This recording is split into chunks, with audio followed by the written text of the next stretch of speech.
Olá, boa noite, paz do Senhor Jesus, Deus te abençoe, bom culto, já cantamos louvores ao nosso Deus, e agora é o momento da Santa Palavra de Deus. Te convido a abrir a sua Bíblia, por favor, na carta de Paulo aos Filipenses, no capítulo 4, Filipenses capítulo 4, nós vamos ler dos versos 4 ao 7. Filipenses 4, do 4 ao 7. Diz assim a palavra de Deus: Alegrai-vos sempre no Senhor. Outra vez digo, alegrai-vos. Seja a vossa moderação conhecida de todos os homens. Perto está o Senhor. Não andeis ansiosos de coisa alguma. Em tudo, porém, sejam conhecidas diante de Deus as vossas petições pela oração e pela súplica, com ações de graças. E a paz de Deus, que excede todo entendimento, guardará o vosso coração e a vossa mente em Cristo Jesus. Amém. Oremos. Querido Deus, não somos nada sem Ti. Precisamos desesperadamente da Tua graça, da Tua força, da Tua sabedoria, do Teu poder. Em Ti, Senhor, nós nos refugiamos deste momento, nos escondemos, nos protegemos debaixo de Tuas asas, para que não sejamos envergonhados, mas pedimos o Teu livramento de toda a astúcia de Satanás, o Teu livramento e a Tua proteção, e os dons do Teu Espírito Santo, para entendermos a Tua palavra e colocá-la em prática, agradecidos por tudo, em nome de Jesus. Amém. Amém. Eu tenho dito aqui, e nunca é demais repetir, que a palavra de Deus, a Bíblia Sagrada, contém para nós mensagens de Deus, promessas de Deus e ordens de Deus. Qualquer texto que você abrir da Sagrada Escritura, você vai identificar aquele texto.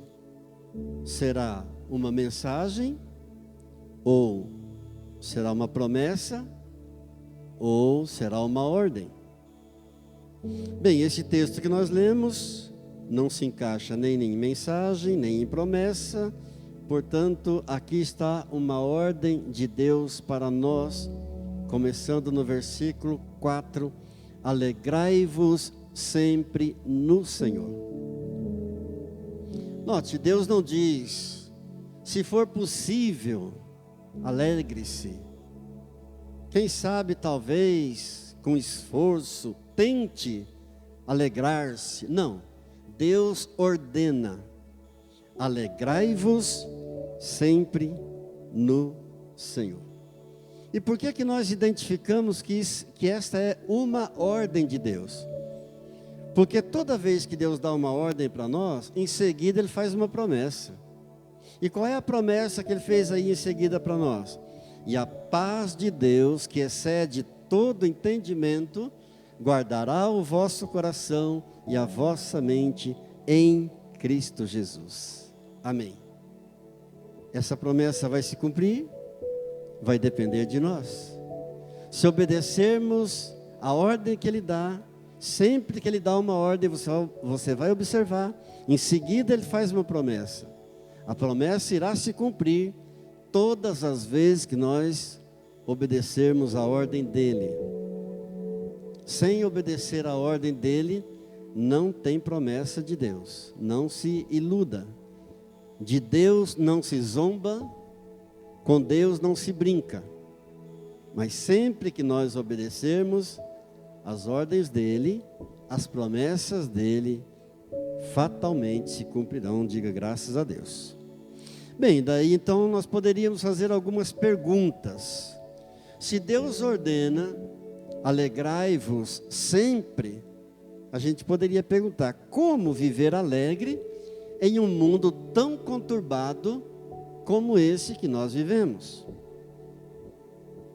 De repente, se você chegar para alguém e disser, olha, fulano, você precisa viver alegre. É bíblico, é uma ordem de Deus, você tem que viver alegre.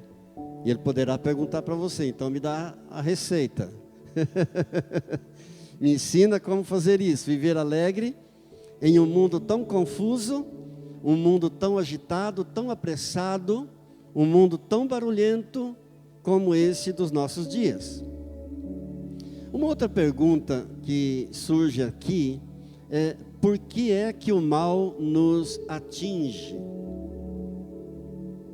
Por que o mal nos atinge?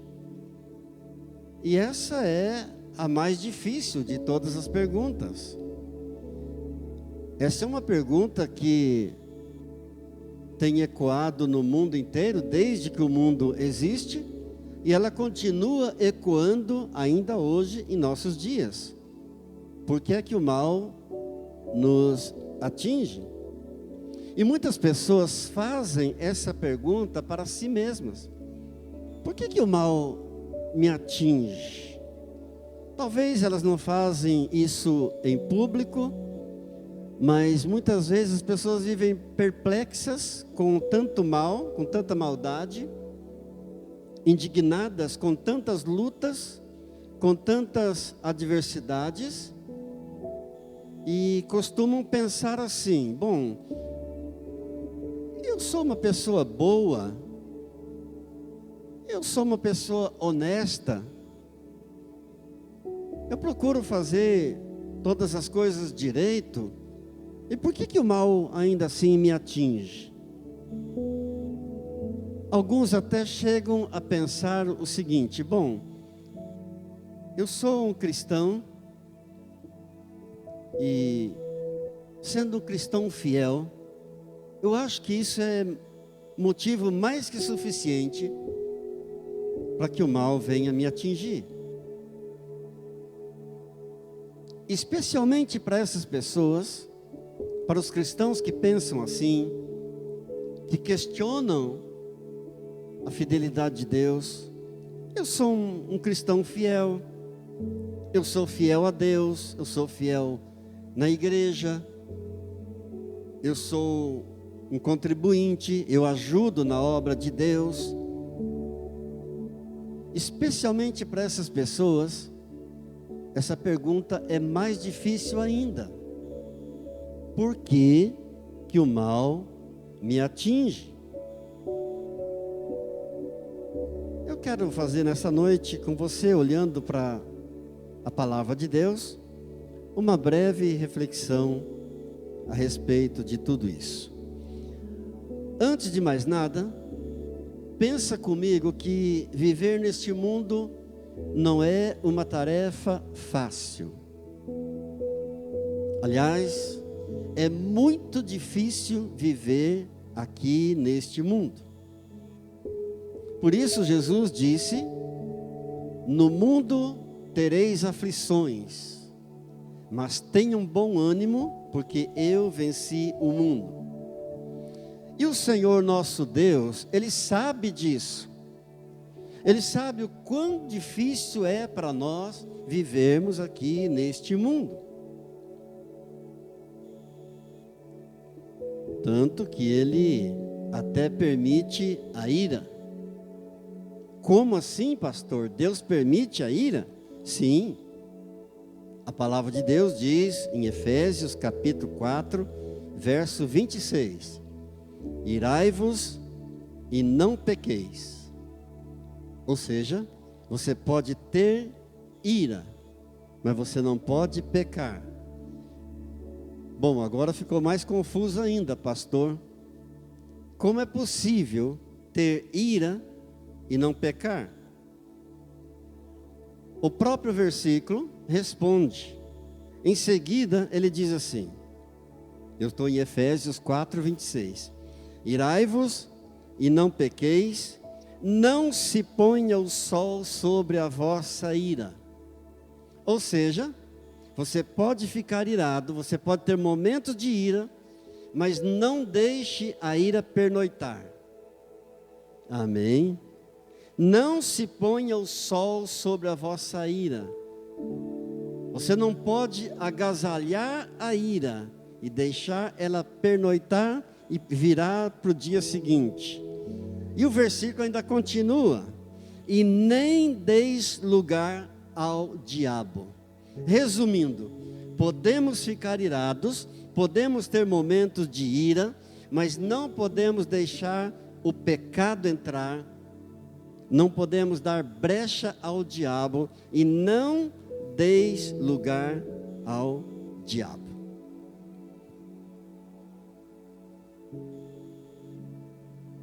Tem andado meio angustiado? Tem andado meio indignado com o mundo, com as coisas que acontecem? Eu quero lembrar você de alguns personagens bíblicos que também durante a sua vida ficaram indignados. Moisés, por exemplo, diz a Bíblia lá no livro de Números, no capítulo 20, verso 8, que Deus deu uma ordem a Moisés para falar com a rocha, e a rocha daria então água fresca para eles, para o povo de Israel, lá no deserto. Note, Deus mandou que Moisés falasse com a rocha. Mas Moisés estava num daqueles dias que você sabe, aqueles dias de indignação. E Moisés deveria estar tão indignado que ele pegou o seu bordão e bateu na rocha. Diz a Bíblia que ele feriu a rocha 2 vezes. Ele não falou com a rocha, ele feriu a rocha. E aquilo trouxe problemas sérios para Moisés. Davi, o grande rei Davi, o maior adorador da Bíblia, um dia ficou tão indignado que ele fez a seguinte oração no Salmo 51, no versículo 12. Ele orou dizendo: Senhor, restitui-me a alegria da minha salvação. Você acha que Davi estava alegre nesse momento? Claro que não. Senhor, restitui-me a alegria da minha salvação. Ele deveria estar tão indignado que ele perdeu a alegria da salvação. E o mesmo Davi, no Salmo 42, fez uma outra oração que chama a nossa atenção. Ele ora de si para si, ele ora de si para a sua própria alma, dizendo assim no Salmo 42, no verso 5: Por que está abatida, ó minha alma? Note que ele fala, ele ora, ele está chamando a atenção da sua própria alma, por causa do abatimento, da tristeza, da indignação. Isso ele diz no verso 5, porque está abatida a minha alma.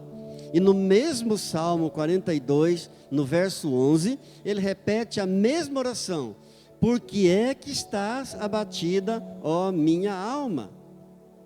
Espera em Deus, confia em Deus.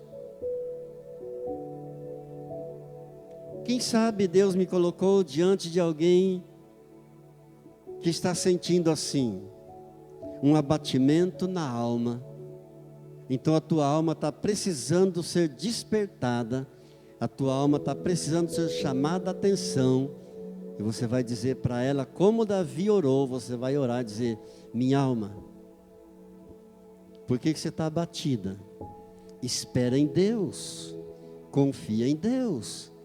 Para com essa tristeza, sai desse abatimento, levanta-te, ó minha alma.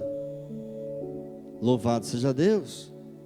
O apóstolo Paulo, querido, certa vez, quando escrevendo a segunda carta aos Coríntios, no capítulo 1, no verso 8, ele fala de um momento de tamanha tribulação, de tanta indignação, que ele diz assim, 2 Coríntios capítulo 1, verso 8: Irmãos, não queremos que ignoreis tamanha tribulação que nos sobreveio na Ásia, a ponto de desesperarmos até da própria vida.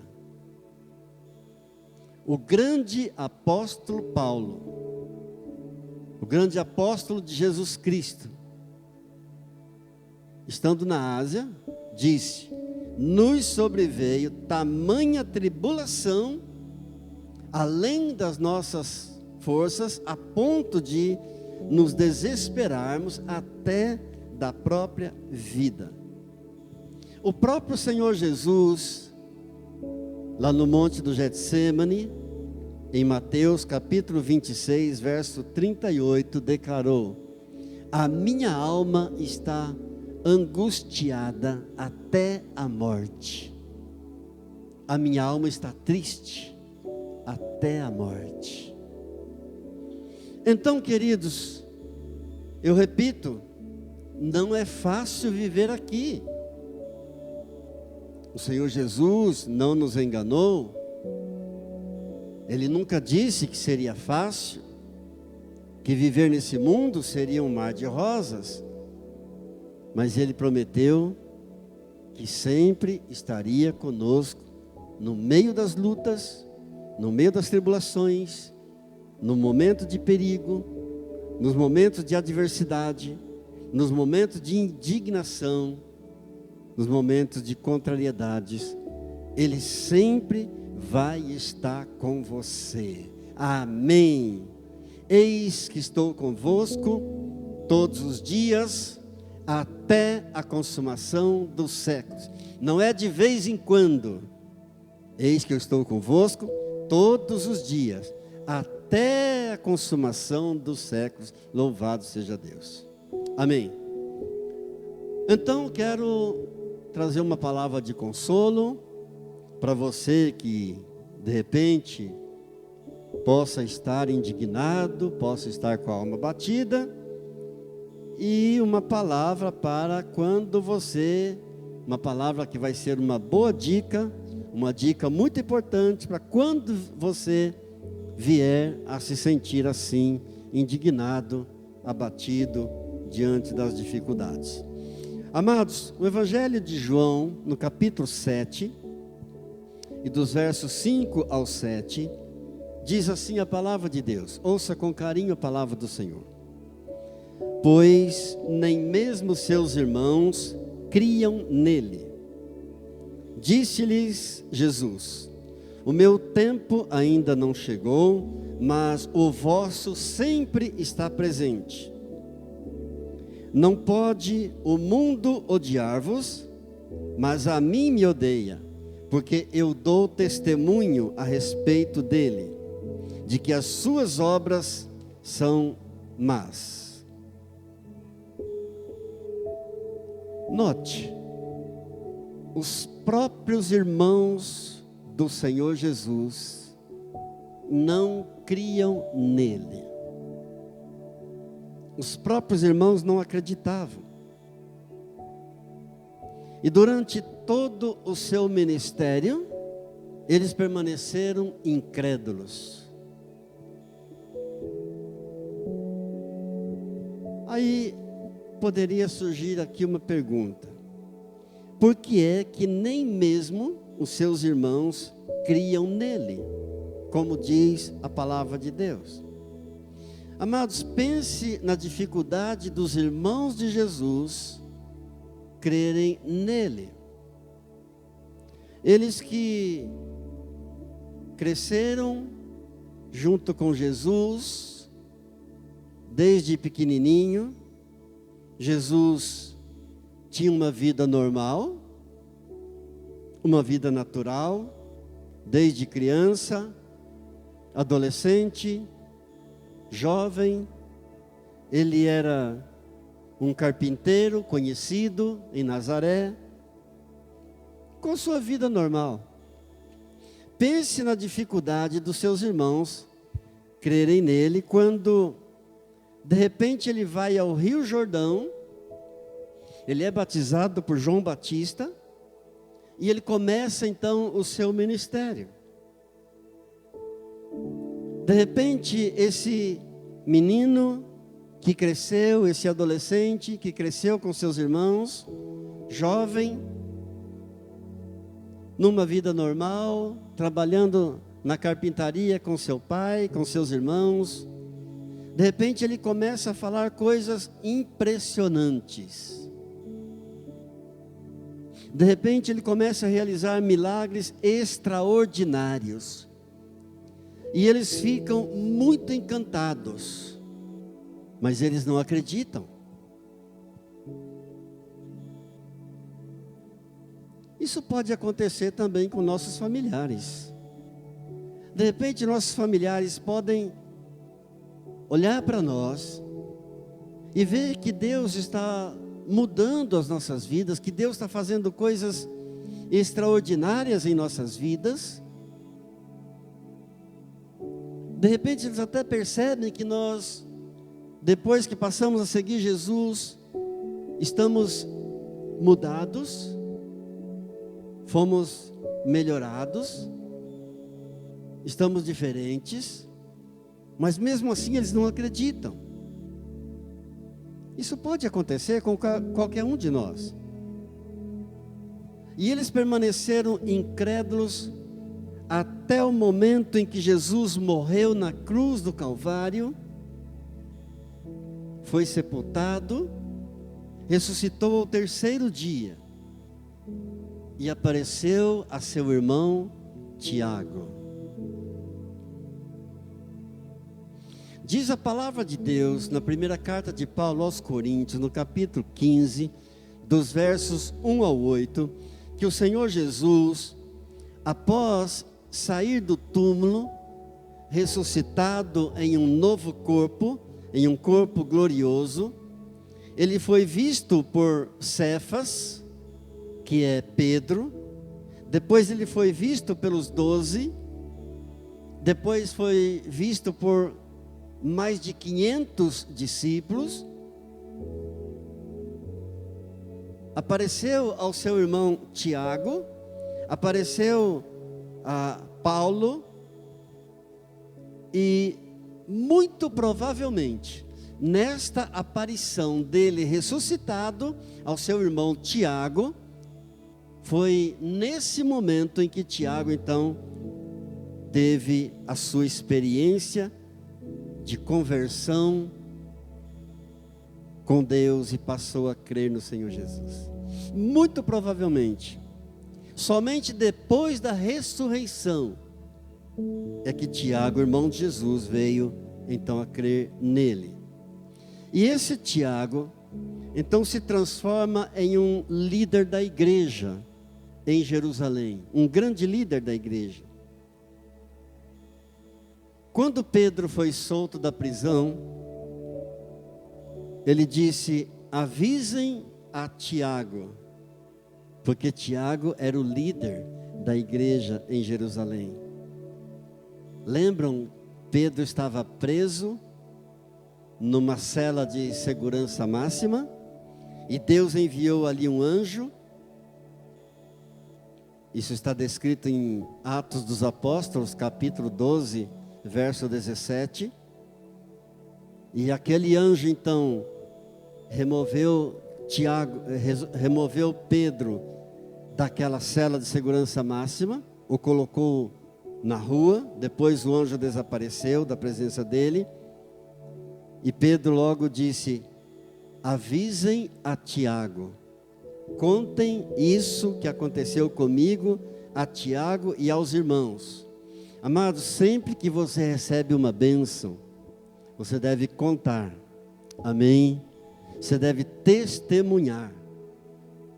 O testemunho tem dois propósitos básicos, fundamentais. O primeiro propósito de quando você conta uma bênção, quando você dá um testemunho, o primeiro propósito é engrandecer ao Senhor nosso Deus.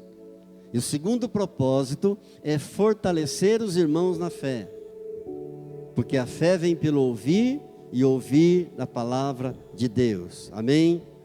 Agora observe, Tiago, irmão de Jesus, sempre incrédulo, mas de incrédulo a crente. De uma hora para outra. De incrédulo ao líder da igreja em Jerusalém. De incrédulo a servo do Senhor Jesus Cristo. É assim que Deus trabalha em nós. De repente, num piscar de olhos, Deus transforma uma vida. De repente, uma pessoa que não crê em nada, às vezes até um zombador de Deus, um ateu, um criminoso, um terrível pecador, de repente Deus o chama, Deus transforma num grande servo de Deus. Diga graças a Deus. Amém? Amém. Queridos, é preciso saber esperar. É preciso saber esperar o tempo de Deus, o tempo certo de Deus. Deus tem um tempo certo para cada coisa. E esse irmão de Jesus, Tiago, que era incrédulo, então vai escrever a carta que leva o seu nome, carta de Tiago, e ele começa assim no capítulo 1, versículo 1. Tiago, servo de Deus e do Senhor Jesus Cristo, às 12 tribos que se encontram em dispersão, saudações. Meus irmãos, tende por motivo de toda alegria o passardes por várias provações, sabendo que a provação da vossa fé, uma vez confirmada, produz perseverança. Ora, a perseverança deve ter ação completa, para que sejais perfeitos, íntegros e em nada deficientes. Amém. Glória a Deus. Glórias a Deus. Que texto magnífico. E ele, Tiago, poderia ter escrito assim, poderia ter colocado assim: eu, Tiago, irmão do Senhor Jesus Cristo. Mas não, humildemente ele se apresenta como um servo do Senhor Jesus Cristo. Ele nem cita que é irmão, poderia tê-lo feito.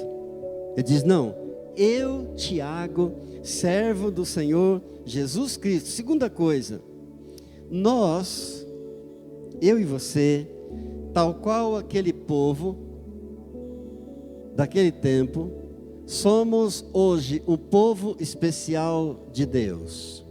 Amém. Eu e você somos a igreja do Deus vivo. Somos esse povo santo, povo especial de Deus. Mas isso não quer dizer que estamos livres de passarmos por aflições. Amém? O fato de sermos filhos de Deus, povo especial, povo santo, povo escolhido, povo separado para Ele, isso não nos isenta de passarmos por muitas provações e por aflições aqui neste mundo.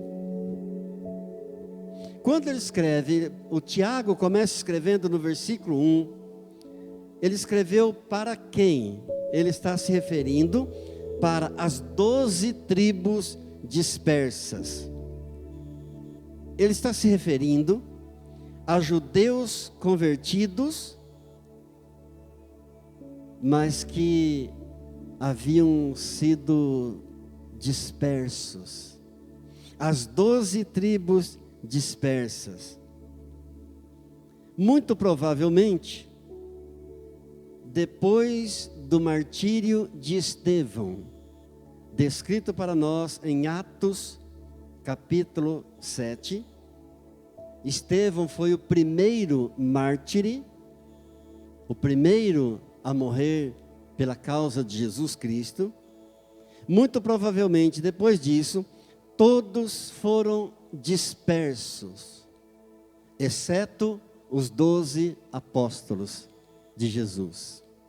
Agora, então, esses judeus crentes estão espalhados, dispersos, mas não por uma opção pessoal.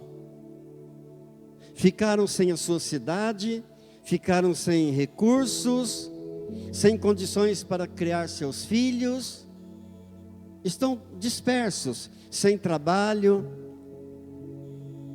são salvos, são crentes, pertencentes à família de Deus, são pessoas amadas de Deus, mas estão passando por muitas dificuldades, muitas aflições, muitas tribulações.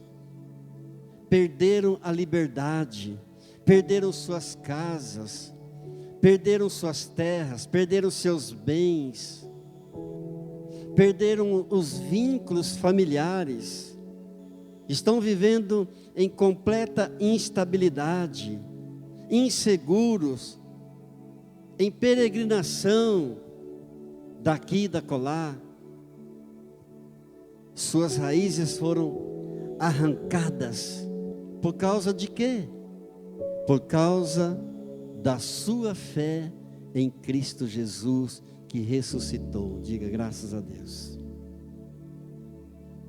Deixa eu dizer algo para você, importante. Você já sabe, mas eu quero relembrar você. Deus fez de você uma pessoa especial. A partir do momento em que você aceitou a Cristo Jesus na tua vida, no teu coração, a partir do momento em que você declarou Cristo Jesus como teu único Senhor, como teu Salvador pessoal, Cristo Jesus como o dono da tua vida, a partir desse momento, Deus fez de você uma pessoa especial, porém não imune às provações e às aflições desta vida, não livre das aflições. Essa vida cristã que nós abraçamos um dia, ela não é uma redoma de vidro.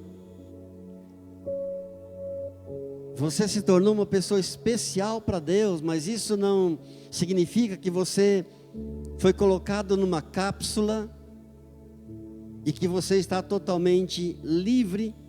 Você não foi colocado numa estufa, você não está blindado. Não significa que você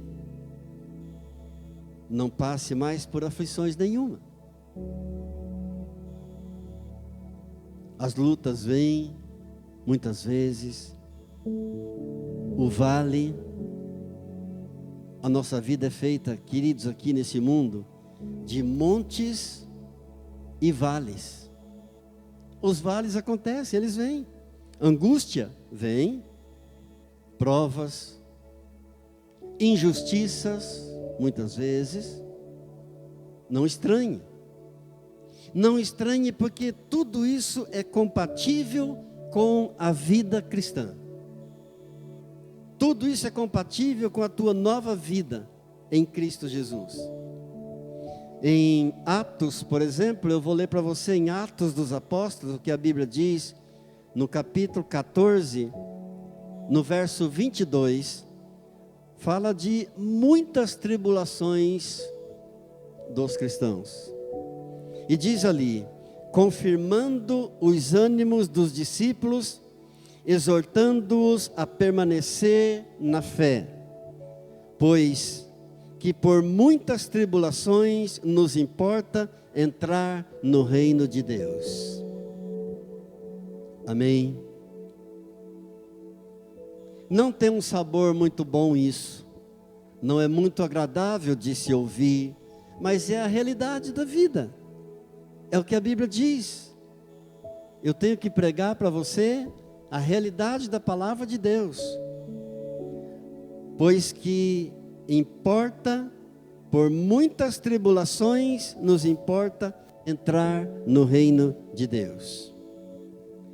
O apóstolo Paulo, na sua segunda carta a Timóteo, diz assim no capítulo 3 e no verso 12: todos quantos querem viver piedosamente em Cristo Jesus serão perseguidos. Importa, e eu estou repetindo para você, o quão importante é relembrar que muitas vezes as lutas vêm, mas não devemos murmurar. Deus abomina veementemente as murmurações, os questionamentos. Tipo assim, aonde Deus está? Aonde estava Deus quando tudo isso aconteceu? Por que é que Deus permite todas essas coisas ruins? Queridos, isso não resolve nada. Isso não nos leva a lugar nenhum. Deus abomina. Deus diz: não murmures, não murmureis. Aos trabalhadores, aos servos, Deus ama. Aos fiéis dele, Ele ama e Ele recompensa, porque Ele é galardoador daqueles que o buscam. Ele é o recompensador, Ele é o abençoador. Amém? Que Deus te ajude, que Deus te fortaleça, que Deus te dê graça para suportar os momentos de lutas, de provações, de adversidades, de tribulações, para que você possa permanecer fiel até o fim, porque aquele que perseverar até o fim será salvo. Amém. Diga graças a Deus. Oremos um pouco mais para isso, em nome de Jesus. Baixe tua cabeça, por favor. Querido Deus, querido Pai, Deus de toda recompensa, Deus de toda bênção, Deus de toda graça, de todo poder, muito obrigado, Senhor. Pai celestial, somos teus filhos e cremos, ó Deus, em nosso coração que Cristo Jesus ressuscitou dos mortos. Obrigado, Deus querido, nós temos confessado a Cristo Jesus como Senhor das nossas vidas, como único, soberano e suficiente Senhor e Salvador das nossas vidas. Jesus disse: quanto mais o vosso Pai Celestial dará o Espírito Santo àqueles que lhe pedirem. Ó Deus, porque Tu és um Pai amoroso, eu sei, ó Deus querido, que é meu direito receber o dom do Espírito. Arrependo-me, Senhor, dos meus pecados. Ó Deus, fui batizado de acordo com a ordem do Senhor Jesus. Portanto, peço-te, ó Deus, agora, em nome de Jesus, que me enchas do Teu Espírito Santo. Senhor Jesus, Tu és o batizador no Espírito Santo. Do mesmo modo como um dia eu fui batizado nas águas, eu peço, Senhor Jesus, entrego-me, Senhor Jesus, em Tuas mãos e recebo o batismo no Espírito Santo operado por Ti. Recebo agora pela fé a plenitude e o poder do Espírito Santo, em nome de Jesus. Me submeto completamente, me submeto, Senhor, inteiramente a Ti e ao Teu Espírito. Todo o meu ser, meu corpo, a minha alma, o meu espírito, tudo se submete a Ti nesse momento. Entrego a Ti, ó Deus, tudo que tenho, porque não tenho nada que não tenha vindo do Senhor. Se tenho alguma coisa, veio do Senhor, e tudo que tenho não ficará comigo, mas voltará para o Senhor. Recebe a minha entrega sincera, ó Deus, no mais profundo do meu ser, com toda a sinceridade do meu coração, em nome de Jesus. Amém. Amém. Graças a Deus. Louvado seja Deus. Toma posse da bênção, da força do Espírito Santo, dos dons do Espírito Santo, para vencer as lutas, as tribulações, as provações, as dificuldades, em nome de Jesus. Amém. Fiquemos de pé, por favor. Levantemos nossas mãos para Ele. Eu quero orar e abençoar a tua vida. E você que está aqui no templo, depois eu quero estar aqui na frente para orar por você, abençoar a tua vida, em nome de Jesus. Deus, Pai Todo-Poderoso, abençoa cada membro, Senhor, desta igreja, onde eles estiverem nesta hora. Oh Deus, aqueles que estão em casa, estão distantes, eu peço que sejam agora fortalecidos pelo Teu Espírito Santo, abençoados. Oh Deus, eu oro pelos mantenedores desta igreja, oh Pai querido, que tem sustentado a obra do Senhor com seus recursos financeiros. Oh Deus querido, eu os abençoo com paz. Eu oro, Deus, por aqueles que estão enfermos. Eu peço, Deus, em nome de Jesus, venha a tua cura completa no corpo, na alma e no espírito. Venha a restauração, venha a força do Senhor, o poder do teu Espírito Santo. Pai, eu oro por cada família, pedindo visita a cada lar neste momento. Entra nesse lar que está recebendo esta palavra, esta mensagem, que está orando neste momento. Envia teus anjos, Senhor. É o Senhor que dá ordem a teus anjos, Pai querido, para quebrarem todo o mal, em nome de Jesus. Em nome de Jesus. Amém. Amém. A graça do Senhor Jesus, o amor do Pai e a comunhão do Espírito Santo seja sobre você, sobre a tua casa, sobre a tua família, hoje e sempre. Amém. Shalom.